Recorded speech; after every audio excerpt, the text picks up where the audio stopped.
Medicine has focused on treating disease, but might it be better to focus on creating health? To optimize our health, well-being, and our function?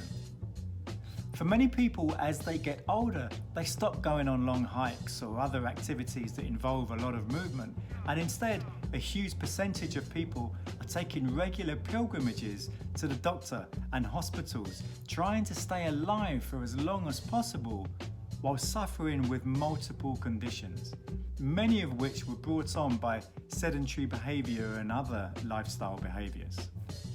And for some, the last few years of their lives are long, painful, expensive deaths.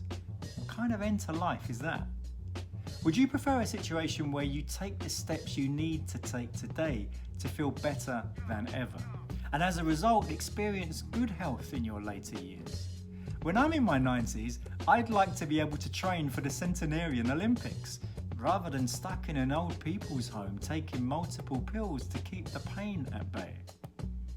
How do you become a vibrant, alive, connected, healthy human at 100 years old? Think 10, 20, 30 years from now. What kind of life do you want to live? Do you want to be able to keep up with your kids, your grandkids, and your great-grandkids? Do you want to be able to travel, have adventures, walk without pain, be mentally sharp, be focused, be learning your whole life?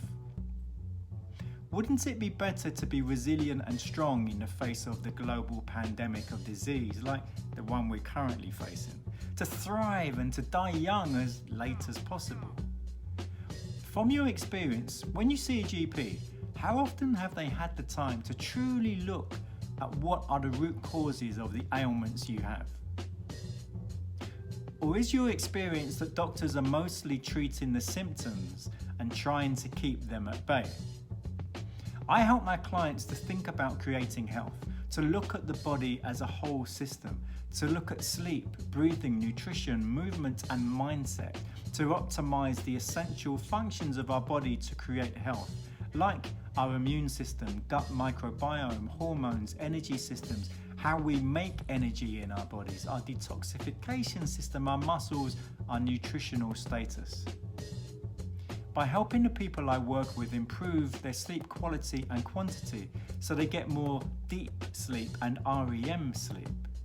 To have better functional breathing so that they don't get out of breath so quickly and are unable to play with their grandkids.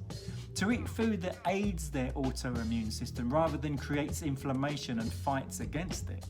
To have regular movement in their lives so they're not so prone to breaking bones if they fall down. And above all, to have the mindset of knowing they can take responsibility for their own health and be proactive about it, rather than what so many people do, which is to be reactive and wait until the pain or the tumour shows or receive the diagnosis. When you create health, often disease goes away as a side effect. Give me a call or send me a message to chat about my one-to-one coaching and online group workshops. Please share this video with anyone that might find the content useful, and give the video a like, which helps it be seen by more people. And you might find one of these videos useful.